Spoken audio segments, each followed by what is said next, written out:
Yes, Matthew. Hello, everybody. Greetings from Pathkind and IGCP Group and MedTalks. I am Dr. K.K. Agarwal, President, Heart Care Foundation, India. Welcome to this academic meet, which we are going to have on antibodies as an adjunct for the diagnosis of acute COVID infection. When we talk about COVID diagnosis, has the time come? Has the time come for this diagnosis to be on the lines of dengue virus? In a dengue diagnosis, we go for NS1, IgM and IgG antibodies. That means there we check both antigen and antibody.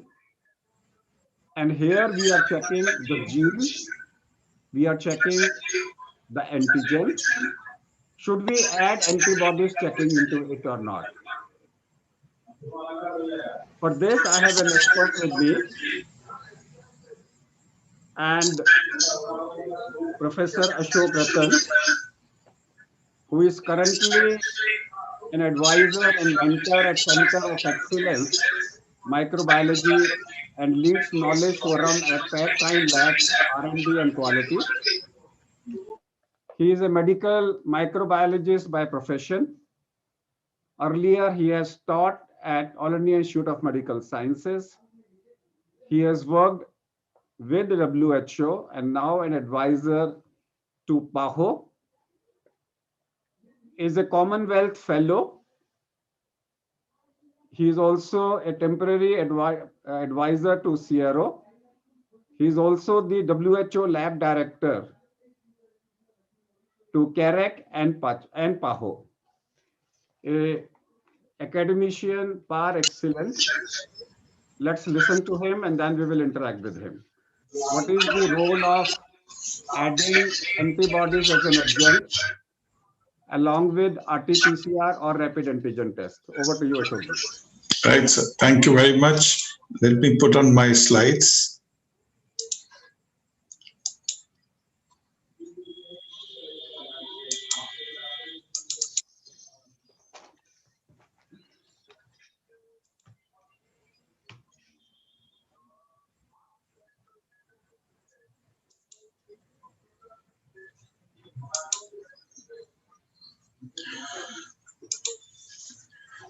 So we all agree that we have a novel coronavirus originating from animal, but since then it has had tremendous human-to-human transmission. We have had no previous exposure to this virus, so everyone is susceptible. No known effective preventive or approved therapeutic drugs are available, and we find ourselves in an unprecedented pandemic, which spreads, and this varies from mild infections, many of them asymptomatic, to potential life-threatening infection, many of them proving to be fatal. In this, diagnosis is playing a key role, and Government of India had decided to take the strategy of test, track, trace, treat, and technology. Now, the sequence of the virus, the first sequence was known by the 10th of January. On the 31st, Wuhan, China informed WHO that they have a new infection, cluster of infection. And by the 10th day, one sequence was known. The next day, another 5 sequences, complete sequences of the virus, which is an RNA virus, which is about 30,000 base pair, was known.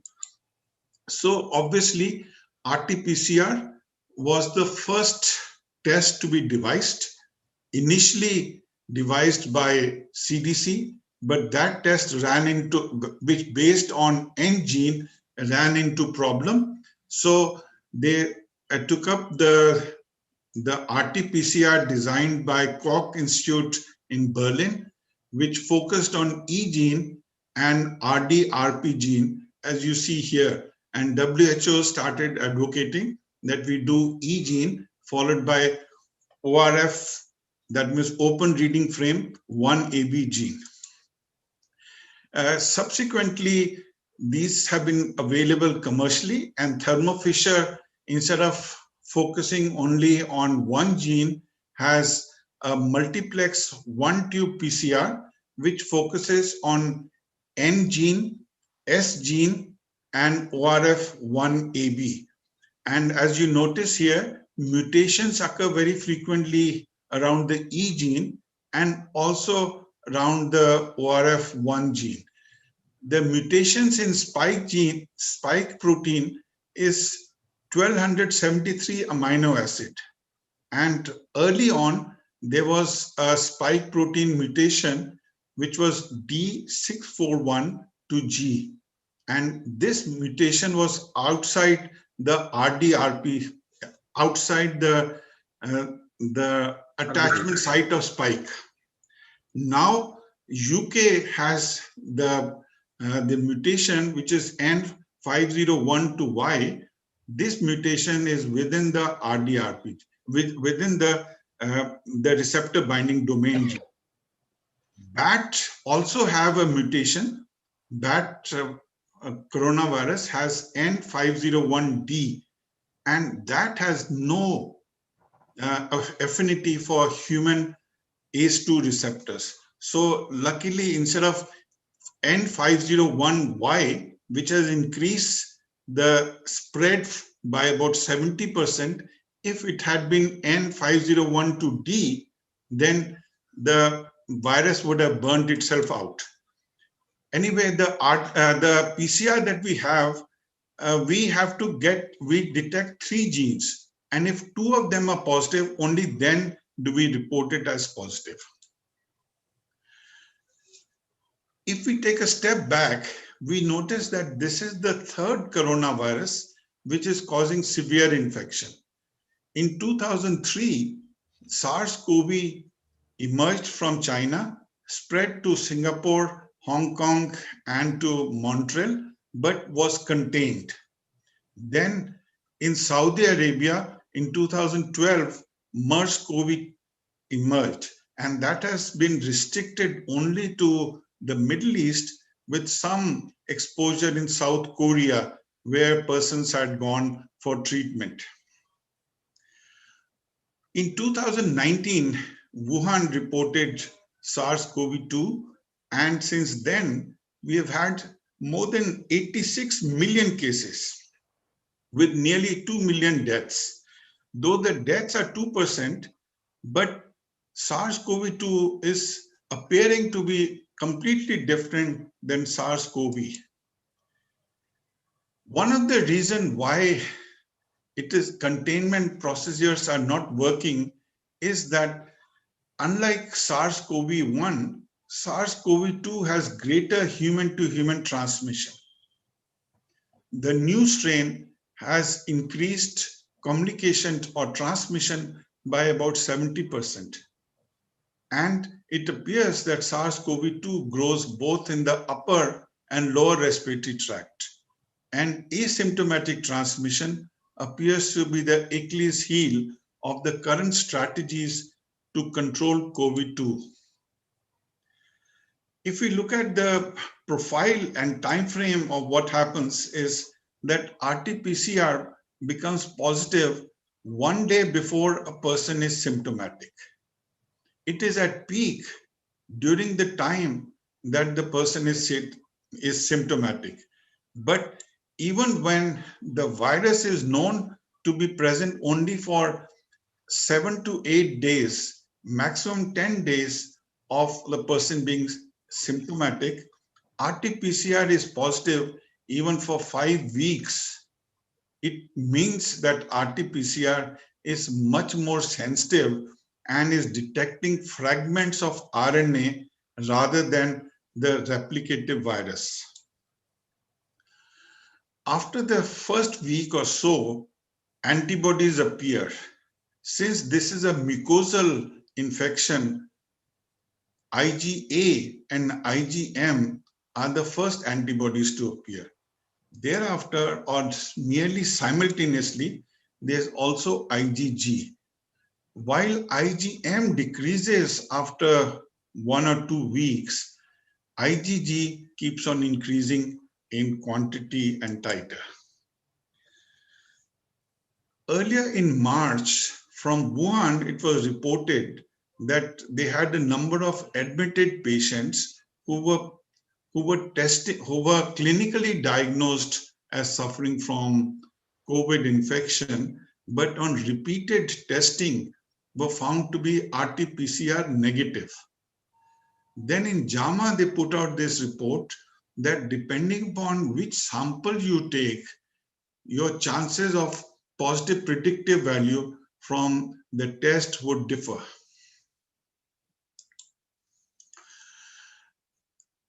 To complicate the matter, there was a report from Yale University which found that though the virus stays in the nasopharyngeal, which is on the backside of the pharynx, the titers in saliva were much higher and more consistent. And this was done to explain why sometimes one sample is coming positive, the next day sample from the same patient comes negative, and then the subsequent day it comes positive again. So this yo-yo of being positive and negative was explained by scientists from Yale University, indicating that saliva had higher titers and it was consistent so that you would not have positive and negative or negative and positive. Recently, from Boston University, Michael Mina has reported that if you test too early, then you will get pre-infectious positive PCR. So that is before the patient is infectious. And if you continue to test, after 10 days or so, you will get post-infectious positive PCR. That is not the time when a person is infectious. So maybe, as they suggested, that we need to look at a test which has less sensitivity than RT-PCR, which has the potential to amplify one RNA into 1 billion in 1 day's time. And so, though we have tied up ourselves in knots by using RT-PCR, Mina also says COVID-19 testing, one size does not fit all. That makes us look at two things. One is alternate tests for detection of the virus or the antigen, which will be less sensitive and more indicative of replicative virus. That will be useful for public health. For personal health, serology might play a bigger role. So what is serology? Serology is humoral immune response of a person against any antigen, in this case, SARS-CoV-2 virus. Humoral immune responses occur after about 1 week or so of infection. This is a body's response to a foreign substance. And after early peak phase, they normally decline till they are challenged again. And that is why in the vaccine, you find a booster dose is required once the first one is given. So what serological responses occur? As I said, initially when a person gets infected, it's RNA of the virus, which is present in high quantity, and no antibodies are present. So that in the first 2 or 3 days, there would be no gainsay by doing antibody test. However, after 7 days or so, you would get either IgA or IgG, and after 2 weeks or more, you would get high titers of IgG. It's also to be noted that Zhao from China had already indicated that not everybody has high titers. He noticed that those who had severe infection and who were critically ill produce high titer of antibodies, while those who had asymptomatic infection or were mildly infected would produce lower titer of antibodies. Antibodies, it should appear, are double-edged sword. Recent advances indicate that if antibodies are present early, they are protective.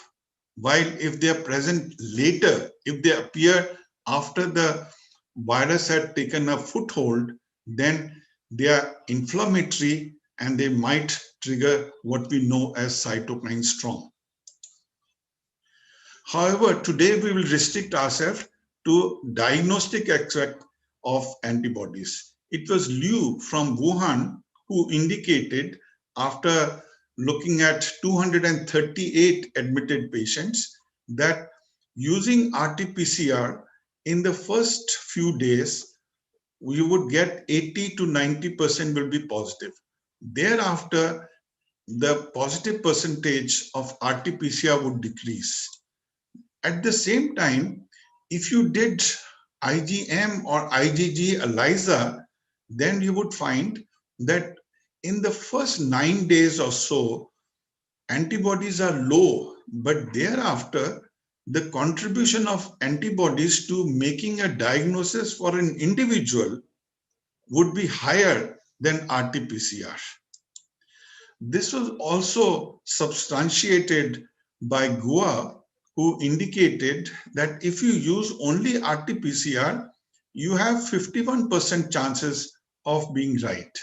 While if you combine RT-PCR with serology for individual patients, you will be able to identify nearly all of the patients who have had infection.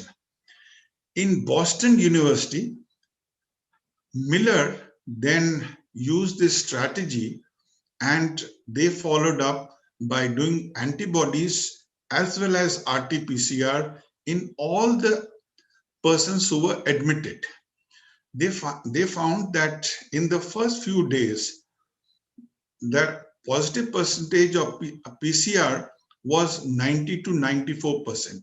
Thereafter, by the 9th day, it started declining, and antibodies which were initially 30 or 22% positive would increase. And by 3 weeks, 100% of patients who had suffered from COVID infection were serology positive, but PCR, in some it persisted, but in majority it was not of any use. So it indicated that serology would act as a good adjuvant to using RT-PCR for making a diagnosis for individuals. So which serological tests would you like to use? There appear to be two antigens. One is nucleocapsid protein, the N protein, which is normally inside the cell. And the other one is spike protein. Spike protein is the major protein component which is used for the vaccines. And it is through the spike protein that the virus binds to ACE2 receptors on human cells and enters the cell. So spike protein could be used as a key to enter into human cells. Of course, the proof of the pudding is in neutralizing the harmful effect of the virus. And for that, plaque reduction neutralization test would have been the best. But as you notice here, on the right side, you have virus cells grown on a petri dish, and in that, there are cytopathogenic effects that have been dug up. These holes have been dug up by the virus. And these holes, these plaques, can be neutralized by the presence of antibodies, which would indicate that they will be protective because they will neutralize the harmful effect of the virus.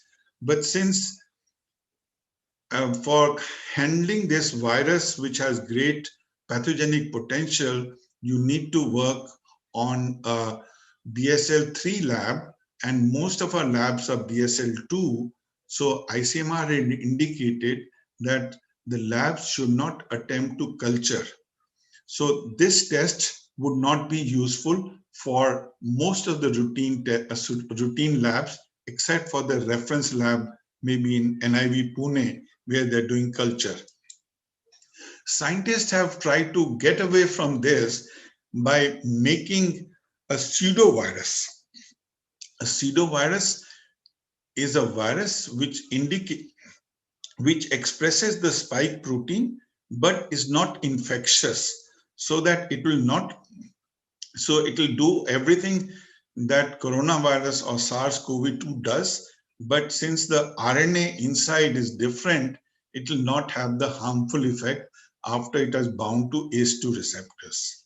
Recently, scientists have also made an ELISA where they have used recombinant ACE2 receptors for coating the ELISA plates, and they have made recombinant spike protein, which is labeled with the enzyme HRP, horseradish peroxidase enzyme, so that RBD and antibodies against RBD will be able to prevent this union, so the titers will be low.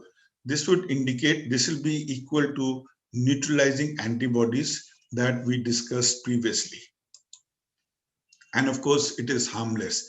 When it was tried out in Singapore as well as in China, they found that there was clear-cut differentiation between persons who have suffered and recovered from COVID infection and controls. So in summary, I would say the type of serological response would be that if in the first, when the purpose of testing is for diagnosis followed by isolation so that the spread of infection is blocked, then RT-PCR is the best method that is available. Our RT-PCR on any other method like RT-LAMP or antigen detection would be better, because the results would be faster and you would indicate the presence of the virus. However, after the first week is over, for making an individual test, individual diagnosis, serology could play a role. What makes the test meaningful would depend upon what is the accuracy and precision. As I've shown here, accuracy means that that it should hit the target right in bullseye, while precision means that it should be reproducible. So we do want our test to be reproducible, but to be meaningful, it should be both precise as well as accurate. Now, the second part is sensitivity and specificity, and positive predictive value and negative predictive value.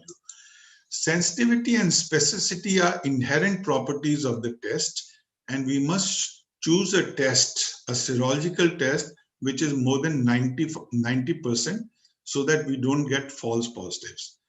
And the positive predictive value and negative predictive value will depend upon prevalence of the test, so that even if we have a very sensitive and specific test, if we use it aimlessly or on all comers, we are likely to make mistakes, as I'll demonstrate. So for finding out whether the test is sensitive or specific or not, what we do is build a 2x2 table. For that, we need to have a gold standard. Unfortunately, in SARS-CoV-2 infection or COVID disease, we do not have a gold standard. So even when RT-PCR is taken as a gold standard, I've already tried to show you that if done too early, then while the virus is not infectious, RT-PCR will be positive. If done later, after 10 days, RT-PCR is still positive, but the virus is not there. So we don't have a good gold standard for this disease, but yes, for serology, if we have a gold standard, then we look for true positives and false positives, and true negatives and false negative, and sensitivity will tell us how many persons is to identify persons who have the disease. It's good for ruling out disease when negative, while specificity is the ability to identify persons without disease. It's good for ruling in disease when positive. Along with that, we have positive predictive value and negative predictive value, which would indicate that positive predictive value is the probability that when you have the disease, you would test positive. Now, I did indicate that positive predictive value and negative predictive value depends upon the prevalence of the disease. If the disease prevalence is 10%, even if the sensitivity and specificity is 90%, you would find that the positive predictive value will be 50%, while negative predictive value will be 99%. As the disease prevalence increases, the positive predictive value becomes better, but the negative predictive value will then suffer. So when the disease has a prevalence of 90%, you would find that the positive predictive value then will be 99%, but negative predictive value will be 50%. So to increase the value of the test, what is then required is to do pre-test, to increase the pre-test probability of finding the right answer. And scientists in Paris had built up a Paris score looking at complete blood count. Only on CBC, they could design a probability score which could then indicate that if the value is 0 to 2, then there is no need for doing RT-PCR, while if the value was 4 or 5, then you were sure that RT-PCR was positive. My friend, Dr. Dharmendra Sharma, who's now an associate professor of microbiology in Saudi Arabia, had made a small program on Excel, which he had allowed me to give free to anybody who wants to use this Paris score, because all you need is how many neutrophils, lymphocytes, basophils, and eosinophils are there, and it will give you the score, and then you can predict whether RT-PCR is going to be positive or negative. For the antibodies that we've used, there are many tests available. As I said, at this moment, there are few which have been validated by US FDA and Public Health England, and we needed something which was more than 95% sensitive and 95% specific. So we had chosen to find out whether a person has been exposed or not. We had chosen to use Roche Alexis anti-SARS-CoV-2, which is active against nucleocapsid protein. The second test that we've tried to use is disorin anti-spike, which acts against S1 and S2 and will detect IgG by chemiluminescence method. This again has sensitivity and specificity over the 95 cutoff that was required. Now, other tests are also available as listed here, but basically there have been two antigens which have been targeted, nucleocapsid or spike, and then two types of antibodies, either total of Ig or IgG. When you're looking at nucleocapsid, you're then looking at whether a person has been exposed, but on the other hand, when you're detecting antibodies against spike protein, then you want to know whether they are protective or not. So depending upon what is the purpose, whether you are looking at exposure, surveillance, acute infection, recovered infection, immunity, or vaccine, you would choose one of the two. In summary, there are 4 types of tests which are available. Rapid cast test, I think, were inappropriately used, and so they are no longer recommended by ICMR because of wrong results that they were giving. ELISA or CLIA, ELISA is normally manual. Chemiluminescence is slightly more sensitive than ELISA. Both of them are good. The fourth test is plaque reduction, which ICMR has not recommended, as they say that if we are using live virus, then it will be a risk for labs to use.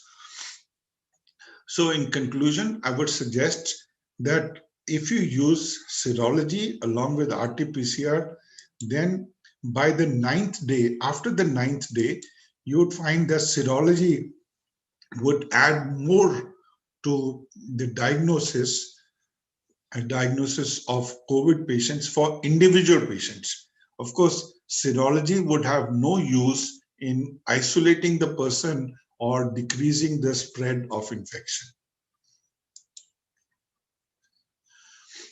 We offer 2 tests with us. One is for screening. If the question is, have you been exposed? Then the test would be to look for pan antibodies against nucleic capsid protein. And if it is positive, then to confirm whether you have protection or not, to look for antibodies against IgG. So finally, we would like to recommend that when a person with clinical features of COVID-19 infection comes, first test is to do RT-PCR. If it is positive, that means infection. If it is negative, you look at the clinical probability. If it is high, going for serology. If it is positive, it means infection. If not, then you might want to do chest CT. And chest CT is, they have noticed that even persons would have chest CT may be more sensitive in identifying patients who have infection. If it's still negative, then we are not dealing with SARS-CoV-2 infections.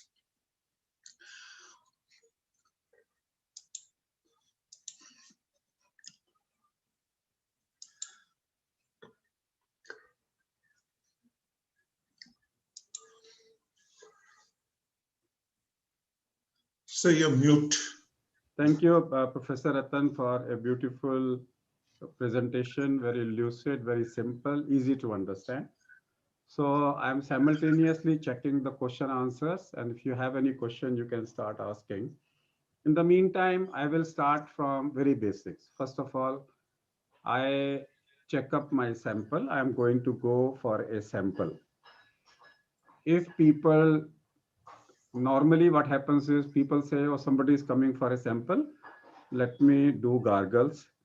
Let me do saline gargles. Let me take a steam. Let me take a povidone iodine gargles. Let me wash my nose. With that, will the virus load change? With that, the test may become abnormal. So what is the best process of taking a sample? Of course, in India, what they've suggested is that we should take nasal swab and throat swab. No, my question is different. My question is that if a patients are ignorant. They say, oh, somebody is coming to take a sample from me. So they will wash their nose. They will suck out all the secretions, or they do a povidone iodine gargles, or they take a steam before the sample. Because their intention is that my nose should be clean when the sample is taken. Will that make it false negative? It'll decrease the load, definitely, sir. So maybe that's why actually saliva has been allowed in by US FDA, but in India, ICMR was frowned upon using saliva. So the first thing is, the message to the doctors is they must tell the person how to take the sample. The people should not do povidone iodine gargles. People should not do a steaming before the sample. That's one thing. Now, second thing I want to say is, why not IgA? Why nobody is working on a IgA antibodies? IgA, actually, Euroimmune, that means the German scientists were very keen, and they have shown that IgA will be higher. And actually, maybe in tears and saliva, IgA would be much higher than in serum, because this is mucosal antibodies. But the American scientists found that there were a lot of false positive as well as negative in that, and as a consequence, so that they get reproducible antibodies, reproducible results, they have not advocated IgA. And we are normally bombarded with papers from America rather than from Germany. So I think we have been prone to look at what Americans are saying, and IDSA was also indicated that IgA we should avoid. But yes, there are indications that IgA, because it is a mucosal infection, local IgA may be higher. So I come back to one more thing. I need to come back to a clear-cut direction to all my viewers who are watching this program. And I want to start it as a campaign. So should it be day 7? Should I say, if the patient comes on day 7 of symptomatic, do both RT-PCR along with total antibodies? Yes, sir. I think after day 14 will be... No. Day 14 is by the time patient is already discharged. I'm talking about when in diagnostic problem. Should I say day 7? That on day 7, if a patient is symptomatic and he comes on day 7, on the day 7th of symptomatic, after 7th day, do a total antibodies and RT-PCR. I think that would be helpful, sir. And then after 14 days to 28 days, do the IgG antibodies, IgG antibodies. Right, sir. Okay. So on 7th day, instead of total antibodies, can I do N antibodies? N antibodies are more, N is more immunogenic, so it's more likely to be positive before spike. No. Should I go for the total or N antibodies on day 7? N antibodies total. That is the best test. So N total. So N total. And so I come back to importance of day 7. So I can come back with a recommendation that if you are in doubt of your diagnosis, and if it is day 7th of symptom, you go for a combination of the test. So you go for N total antibodies along with RT-PCR. Okay. Right. So one thing we have cleared very clearly. And the second thing is, now I'll give you a situation where a patient is RT-PCR positive. Now 14 days are over, he has totally recovered. And suddenly we find he again is symptomatic. And we don't know whether it is a reinfection or not, or we are dealing with multi-system inflammatory disease. Again, we should go for both antigen and antibody after 14 days. Antigen may, after 14 days, antigen may not be very sensitive, because antigen is looking at the presence of the virus. No. And about, like in Bombay, we had a reinfection case in the 3rd week. And there, if you are suspecting a strongly reinfected case, though the definition is after 3 months, or if you are suspecting a multi-system inflammatory disease in children, adults, anywhere, we should go for both persistence of RT-PCR along with antibodies. Okay. And along with that, evidence that there is inflammation. That would be that CRP would be there. Ferritin is another one. D-dimer and cytokines. So if these indicators are there, that means there's persistence of inflammation, which is aberrant inflammation. So I want to donate my plasma. Which antibodies should I check? IgG against spike protein. So I was noticing that there's a recent paper which indicated that convalescent plasma would be useful if the titers are more than 1:1000 arbitrary unit per ml, and if it is delivered within 14 days of infection. So it should be delivered early and the titers should be high. When I look at our results, We have done about 5,000 spike protein test antibodies, and only 2 persons had more than 1,000. 2% or 2 people? Two individuals. 2 individuals had, out of 5,000, 2 individuals had titers of anti-spike protein more than 2,000. But when I look at the vaccine, and especially the Oxford vaccine or AZD112 vaccine, there the titers after the first dose is about 9,000, and after the second dose is about 20,000 arbitrary unit per ml. So the titers that we get after recovery seem to be very low, while titers after the vaccine is very high. So that is why I was actually toying with the idea that after we have had vaccines, and sir, it's also there that those who have suffered from severe infection and recovered, they would have high titers of antibodies. But they are unlikely to donate because one, their age will be higher and they've just come out of ICU. I would not consider a person coming out of ICU in a fit condition to donate plasma in 2 weeks or 3 weeks time. And so those who would volunteer are younger persons and those who have had mild infection. But the antibody titers are going to be very low.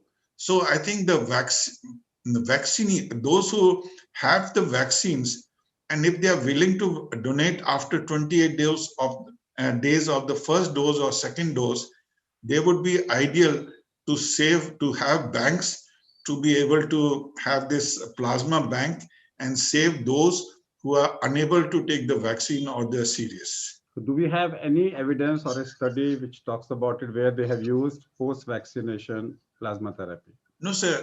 At the moment, the vaccine has just been rolled out, but I'm just connecting all the data which is available of trials where people have done so many people have been registered for the trials. They have not used it, but this is just an assumption. Yes, sir. So based on the principle, the report that we saw, which said that if you have high titer antibodies, then convalescent plasma, if given early, would be useful. My only caveat is that yes, it will be useful. I 100% agree, but there are not many persons with convalescent plasma having titers of 1,000. Okay. So the next thing is when we make the antibody, when we give the vaccine, it will be absolutely the same antibodies test with no change. Yes, sir. The spike antibody titer. Then how do we check out whether they are neutralizing or non-neutralizing as on today? So there are one test is available, as I indicated, that is Dr. Wang had done this test. He has made recombinant ACE2 receptors, which will be used for coating the plate. And then he has antibodies. He has RBD, which is recombinant, attached to the to HRP, so that if it can be neutralized, if the union between ACE2 receptor and RBD can be blocked by the different titers of different dilution of patient serum, then the patient has neutralizing antibodies. And that test is available in India? It is available, but because of the cost, it has not been rolled out. But is it cleared by the ICMR? I'm not sure, sir, but it is. It would be available. I mean, it's been made recently. The paper was published in Nature in August, and they made the test available. Okay. So is there any other difference in terms of in male, female age groups as far as antibody protection is concerned? Not that it's not been documented very well, sir. No, I'm talking about when we are talking about no, in this not that no, there was not much difference in the vaccine. They have mentioned that as the person becomes older, the response becomes less, both to spike as well as to RBD. But that is they had persons between 50 to 69, then they had persons who were between 50 to 65, then 65 to 70, and above 70. So persons above 70 responded slightly less, but still got about 7,000 arbitrary units, while the younger person responded by 9,000 arbitrary units after one dose. So we have the Fisher test available at Pathkind. Yes, sir. We have we use Thermo Fisher's test for doing RT-PCR. So I've been told that in UK, there are only 3 labs who are using Thermo Fisher in the whole of UK. And they have been authorized by the UK government that if they see any patient with S gene failure and other 2 are positive, they can presume it to be a UK strain. So that means your group can pick up UK strain as a screening method. That as we are doing N gene and N gene, S gene, and ORF1 AB gene, and 2 of them have to be positive, but we have. I'm saying N positive, ORF1 positive, S negative is UK strain. So we'll have a look at the results and see what happens. So therefore, I'm saying is that you can. I mean, the UK has already given a clearance, and this says S target gene failure is a screening tester using the Thermo Fisher. They've named the company, they've named the reagent, and they say only this company can pick it up, and they have named it as a S gene target failure. Means you are getting S gene not detected, and that's how people picked up. That they were saying that we were not having S gene failure. And other way around is, if suppose tomorrow you start getting another one failure, look for a mutation. And they're saying S gene mutation failure is 6970 deletion. So it is a blessing come disguise. It is a blessing come disguise, because previously people were saying that the S gene will become unreliable, therefore don't use Thermo Fisher. Now they are saying use Thermo Fisher to make it as a diagnosis of UK strain. Of mutation. Right, sir. Of a mutation with that. I think Government of India has done a lot of sequencing, and they have been able to find out new viruses. But this is a simpler method of detect. No, that is for a screening. When you screen, then you send, because you can't do genomics in everybody. This is a routine test. You can pick it up as a simple test. So I want to go back to that screening for the eosinophil count. Can you again explain about that? The Paris score. The Paris score is in Paris score. We had actually they've given different timings. They have given different weightage to what is the level reached. They have noticed that it is the lymphocytes which fall, and neutrophils, eosinophils, and basophils are relatively higher. So to each one of them, they had given a weightage. And after that, so you do only CBC, just do a complete blood count and enter the results there. And if you enter the results there, it'll give you whether the value is 3 or 4 or 5. From 0 to 5, it can be. And depending on 0 to 5, if it is 0 to 3, that means the RT-PCR is going to be negative. If it is 4 and 5, then it is going to be positive. And as I would like to do it as a clinical study right away. I'll send you the software. As I said, the Dharmender Sharma is the microbiologist from PGI Chandigarh, whom we worked together in Russell Khaimah, and now he's in Saudi Arabia. He's made the software, and as we had actually, I remember we used to have lunch together, and we were talking about PK/PD of antibiotics. And during that time, he said he can make Excel sheets, and he's made this program. You'll get the results at once. The moment you feed in the results, it'll give you the titer. When you feed in the CBC results, you will get either it is 1, 2, or 4 or 5. And then if you already have results of RT-PCR, you can first do a test run to see whether it matches, and then you can use it for screening. I want to do it further. I want to even compare it with the CT score, RT-PCR CT score, CT value. Right, sir.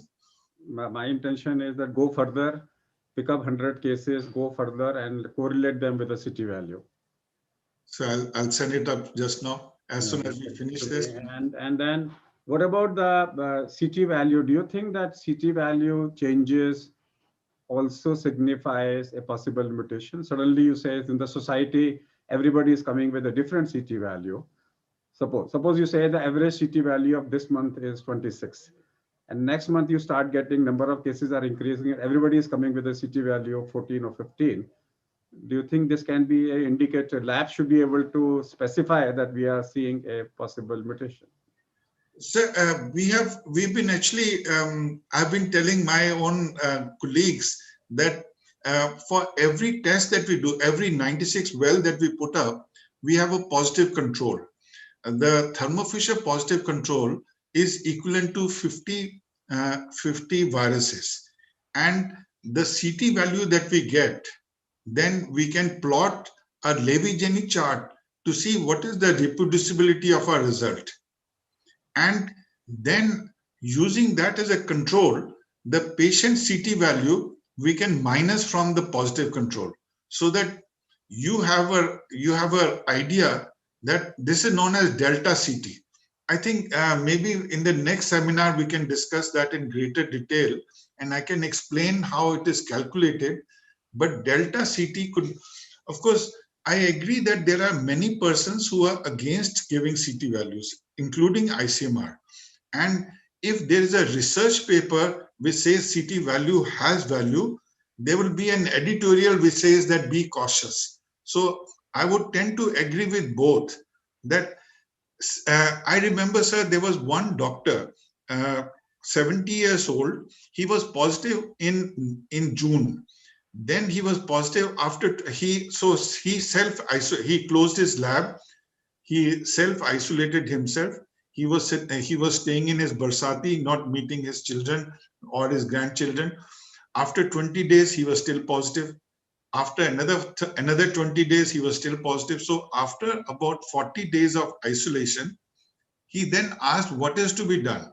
So we said that RT-PCR is positive for these 40 days. Let's look at the CT value, and also let's look at whether you have antibodies or not. And lo and behold, it was there. The CT value on the first time was about 24. I forget offhand, but I think it was like this. It was 24, then it became 30, then it became 35. The third time it was 35, and he had high titer of anti-spike antibodies. So we told him that he's no longer infectious. Now you can mingle with persons. So in individual case, it would be useful. I do notice that Butler from Canada said that if CT value was 24 and above, then the virus is not infectious.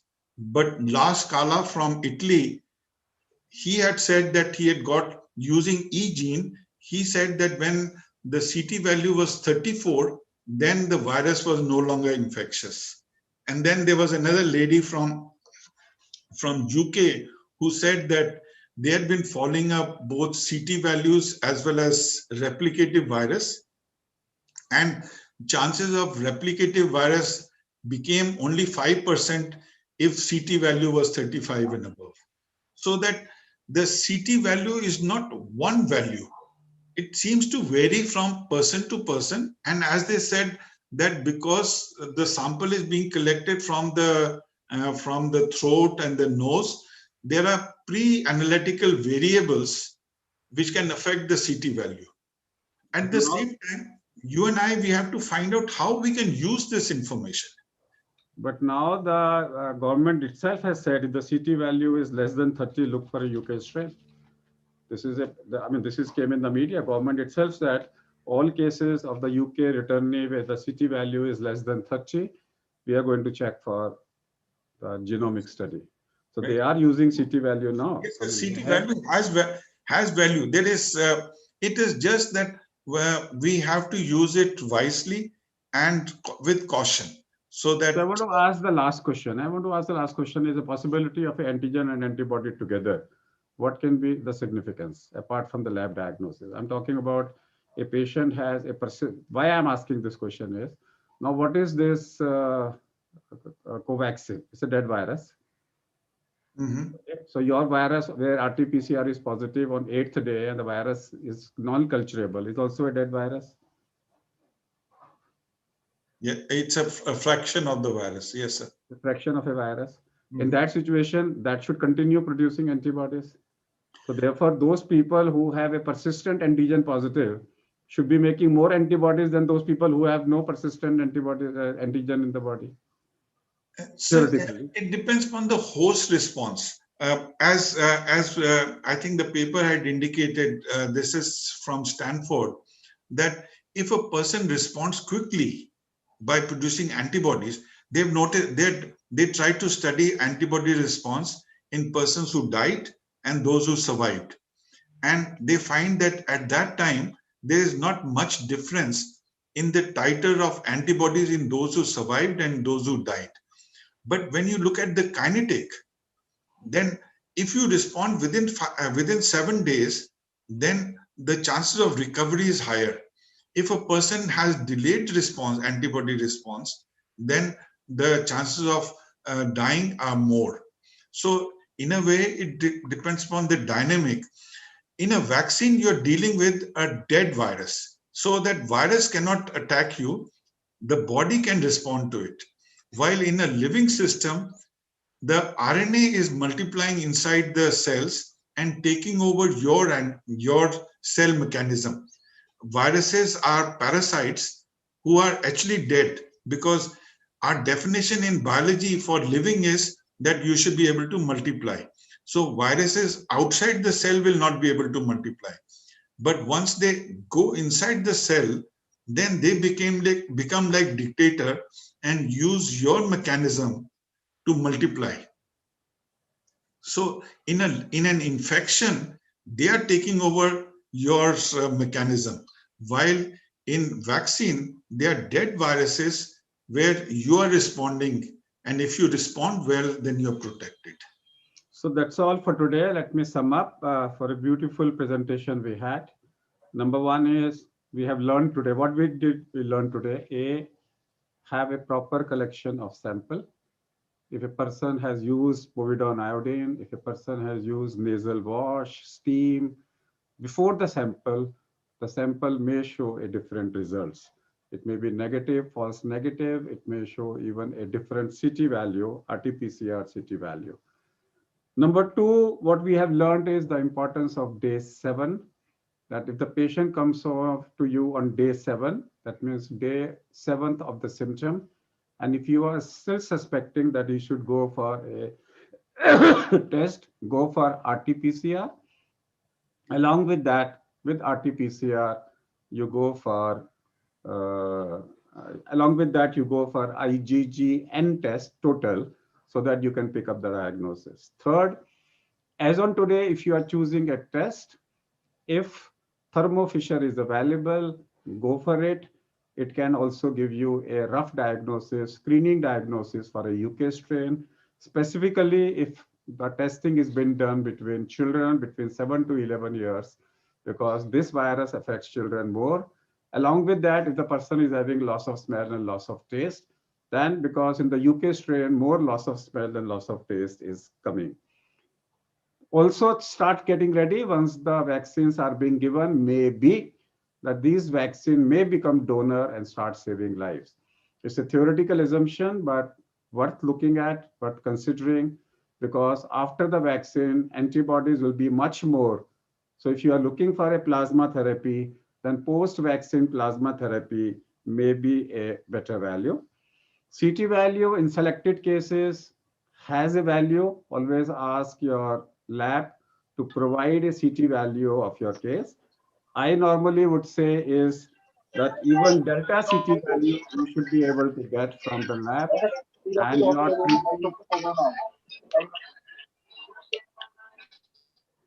and your treating doctor accordingly can decide and manage that particular thing for diagnosis.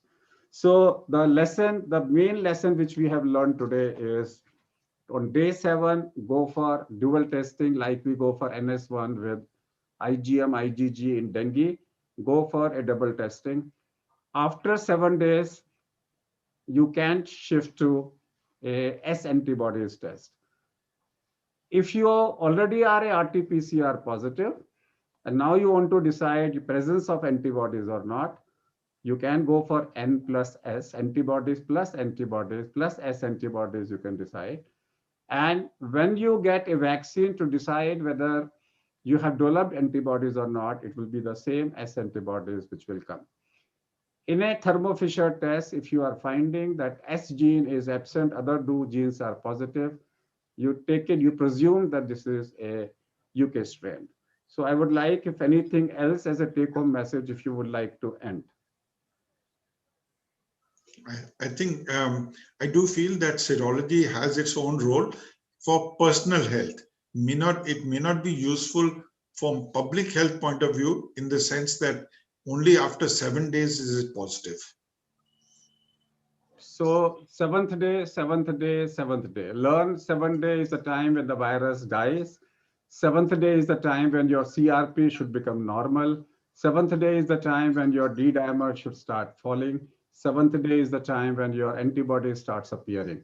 So if you are, the importance of 7th day is with RT-PCR, you can add antibodies are appearing. If antibodies have started appearing, you know the patient is practically non-infectious. That's all for today. Let me thank Professor Ashok Ratan to be here. We will be back and interacting with each other on many such occasions in future. If you like this, we were live on YouTube, we were live on Facebook. Kindly share this link with others. Thank you.